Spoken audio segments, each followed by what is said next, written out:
We've created a wine compass in O'Brien's to categorise the different styles of wine so that you can find your own style.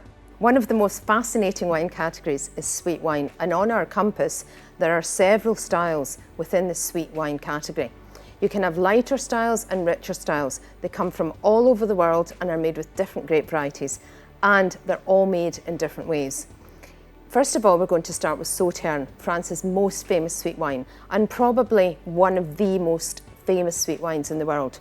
It's a blend of Semillon, Sauvignon and Muscatel, and the specific region it grows in, the Safforn region in Bordeaux, needs very specific weather conditions in order to make Safforn. So you don't have Safforn in every single vintage.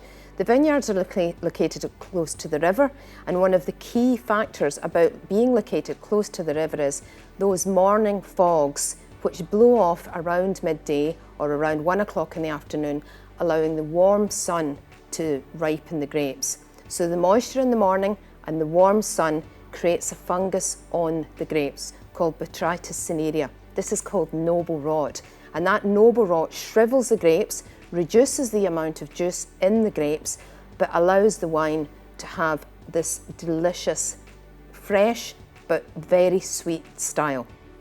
It's a complicated winemaking process, and it takes time to get it right in the vineyard and in the cellar. The vignerons may go out as many as 5 or 6 different times to harvest the grapes, and every time they might be harvesting individual berry by individual berry. So a very specific wine style. It's honeyed. You can smell the ripeness. You can smell flowers. You can also smell Botrytis cinerea in the wine, that very important noble rot that makes this sweet wine absolutely unique. Try to spot notes of saffron or a hint of cinnamon in the wine. And that really is that botrytis coming through on the nose. The palate is intense, the palate is rich, the palate is sweet, touch of acidity on the sides of the tongue. This is an amazing wine style to pair with, yes, absolutely, tarte tatin or something along those lines, but absolutely fantastic with Asian food. This sweetness works beautifully with things like ginger, coriander, garlic, chilies, coconut cream. Absolutely delicious with Asian food. And if you were in France, you'd be served oysters, and at the end of the meal, blue cheese. So sweet wine can be served throughout the course of a meal, and this is a great example of a really versatile wine style. Moving on to number 2, our honeyed fresh sweet wine. This is a Riesling from the Adelaide Hills in Australia. It's 100% Riesling. Look at that beautiful colour. You almost don't need the white paper to look at the colour, it's so intense.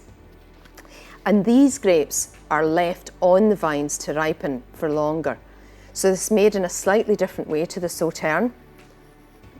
These are late harvest Riesling grapes, which basically means grapes are left on the vine and they're harvested late. More sunlight, more concentration, shriveling of the grapes, reduction of the juice, but what's left is very concentrated and sweet. It's honeyed as well, it's powerful. You've got real texture on the palate. Texture, think cream rather than water. A touch of acidity there, because a Riesling has high acidity.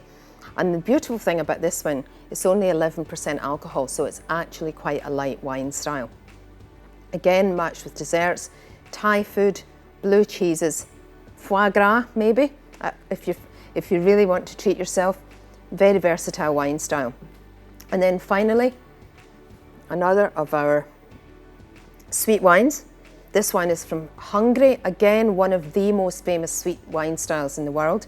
This is a Tokaj Azu, and these wines are partially very ripe when they come into the winery, but there's also a paste made with these wines, like a mother culture of previous fermentations, and that also helps to create this wine style. So very complex wine style, very traditional way of making wine.